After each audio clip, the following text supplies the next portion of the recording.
Hey, what's up guys? Today I'm doing a review on the Yammy Flux mid boxing shoes. So check it out.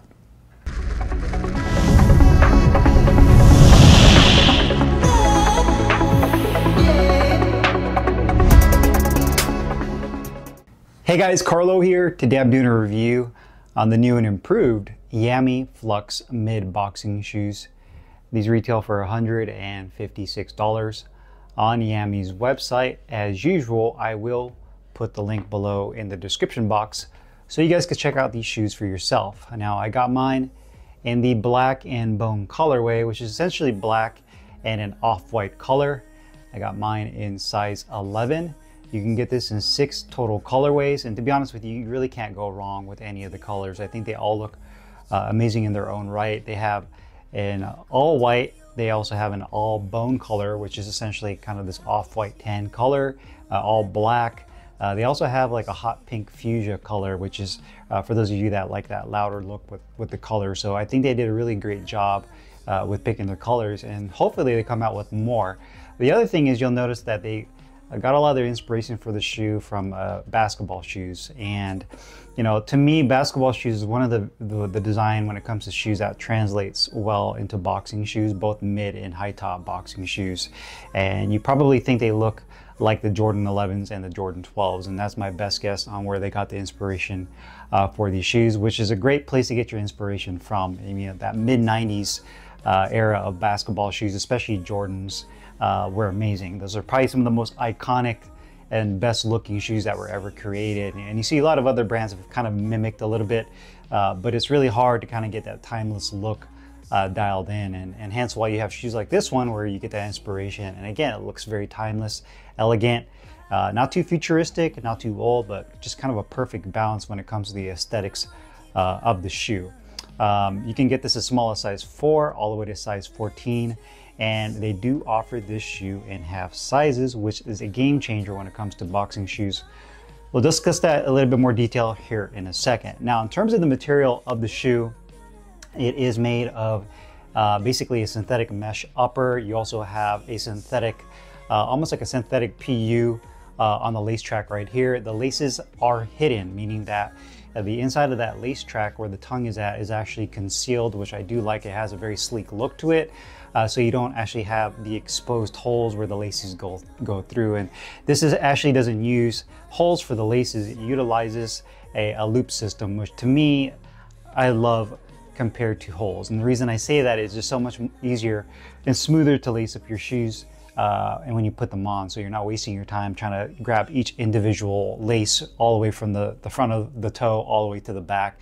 It's just a much more convenient and efficient way to lace up your shoes. So you have that. You also have a PU, like a polyurethane type material. Kind of reminds me of some of the other materials you find on other basketball shoes, fly wire type material. They have different names for it. Every brand has their own version of it.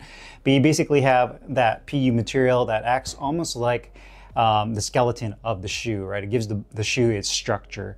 And you have that right here on the lower portion or near the bottom of the shoe. You also have a rubber outsole that has kind of an offset herringbone pattern with this flexion plate right here in the middle portion of the foot to give you stability, especially when you're moving laterally in boxing. So you get the stability with that in the mid portion. You'll notice that the outsole is very similar to a lot of other boxing shoes out there that have this style, you know, whether it's like the Nike Hyper KOs, Macho Mice, Asics, Adidas, you know, Hayabusa has their shoes now. There's several brands that have boxing shoes that have a similar type outsole design. It's more oval rounded towards the toe area, the ball of the foot, and then you also have the heel area with that rounded heel cup right here to give you that heel support on the back. So you do have that textured rubber outsole, and that slightly rolls up on the outside edges on both sides. So again, you have it right here on the inside where your big toe would be at, on the outside where your pinky toe is, and on the back side of your heel. So you have that rubber outsole, and I believe they also use an EVA midsole. EVA is a more dense foam composition in the middle of the foot, again to give you that support that you're looking for.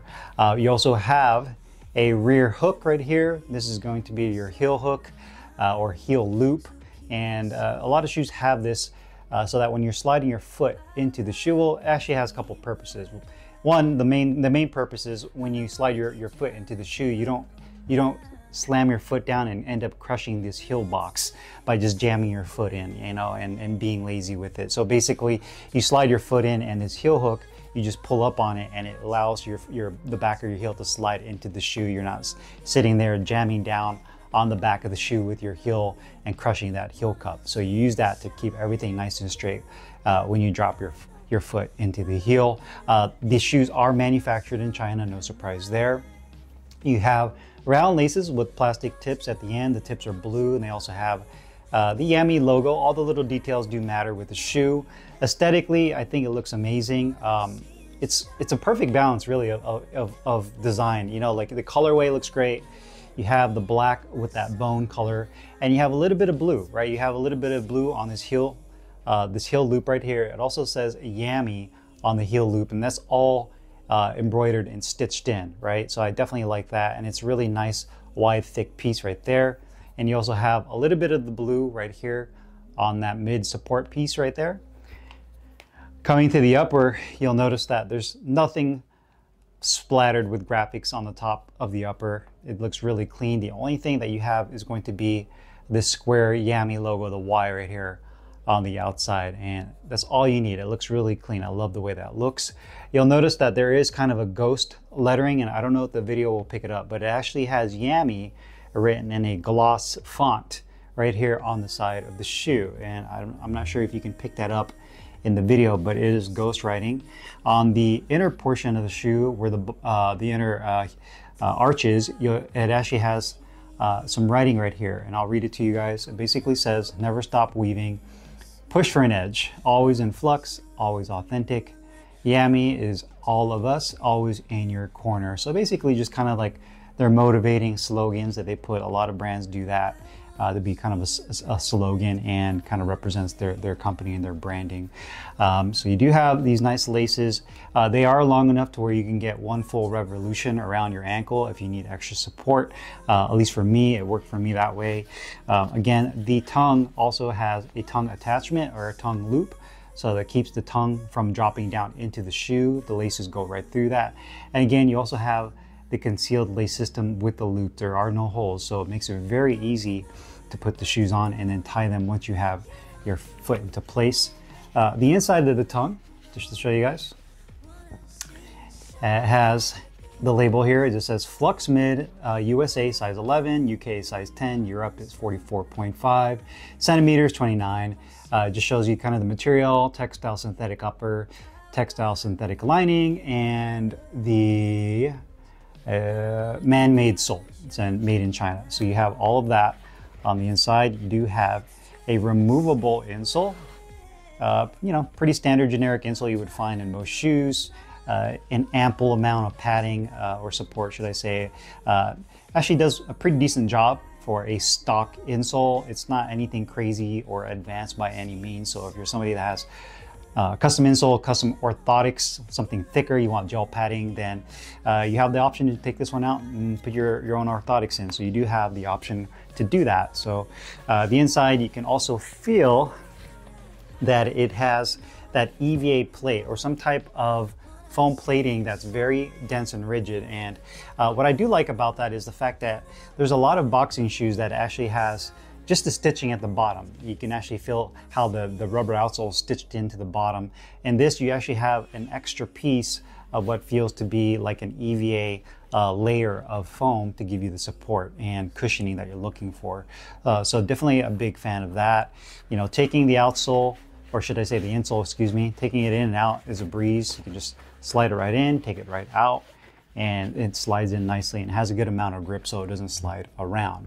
Now, when it comes to sizing, that's a big question that everybody always asks, especially when it comes to boxing shoes. And historically, you know, boxing shoes have always run pretty kind of narrow and tight, right? Yeah, especially certain brands like Nike, where a lot of people like myself who have wider feet. And when I say wider feet, you know, everybody is a little bit different in the shape of their foot.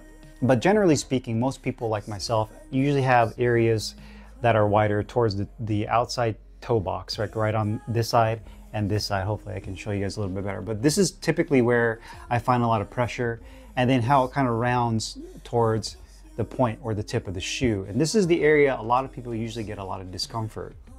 And you know, shoes like, you know, the Macho Minds, the Hyper KOs, the brands that are more narrow, this is where you get a lot of discomfort, and people will wear the shoes and just kind of work through it, eventually to the point where they just it gets so painful to wear them, they just stop using the shoes, and now they've wasted their money.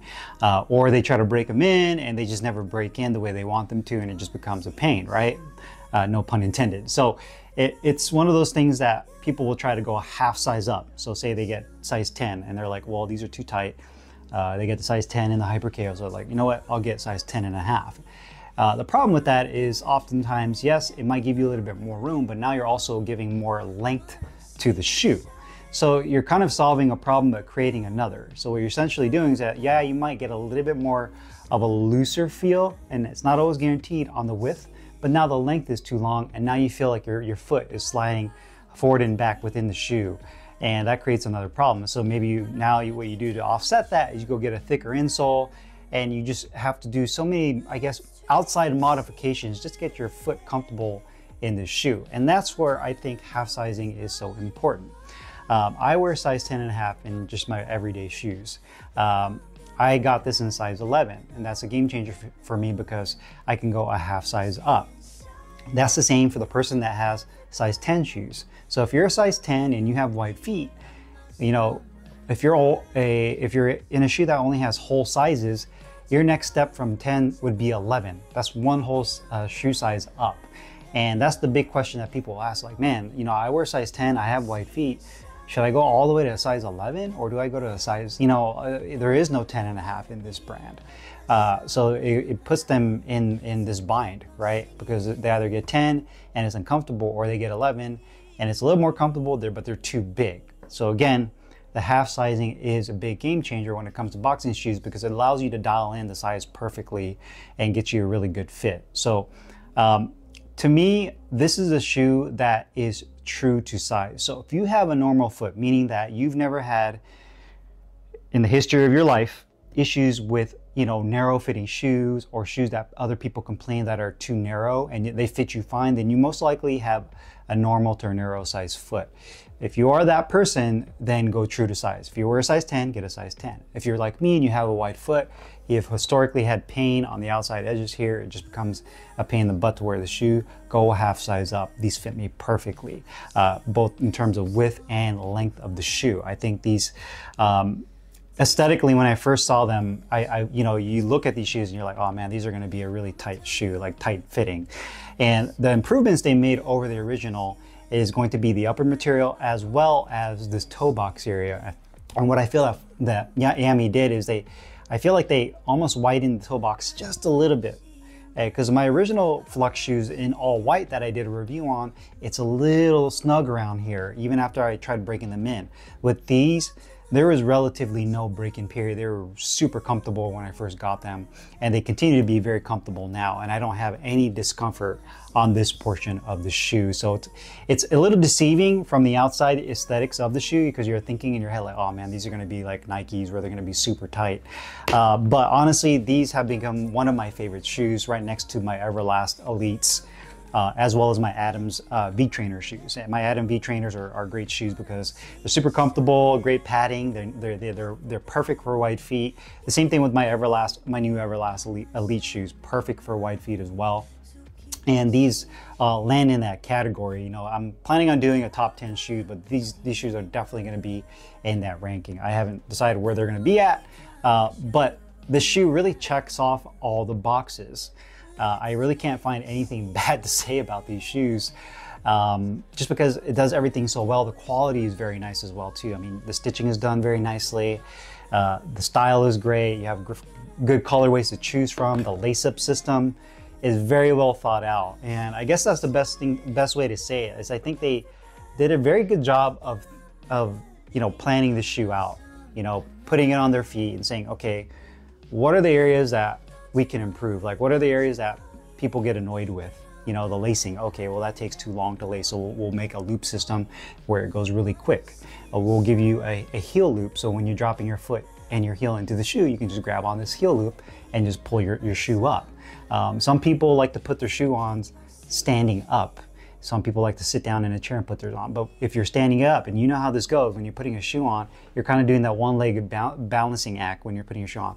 This heel loop is a game changer because you can just grab the back of your foot, pull up on it, and you don't have to sit there and try to do it one leg and get off all off balance. So again, little details make a big deal and make something like this to the next level. So I definitely like that. The outsole does a great job with the grip, with footwork. A lot of people will ask, well, is this really good for people with fast feet? I mean, I don't really think fast feet, you know, really has anything to do with the type of shoe you're wearing. That's really on you in terms of your footwork and how fast you are. But I definitely think the rubber outsole is definitely great for that. Shoe feels great. I think it looks amazing. And hopefully Yammy comes out with more colorways, because I probably would get another colorway. But outside of that, man, highly recommend these shoes.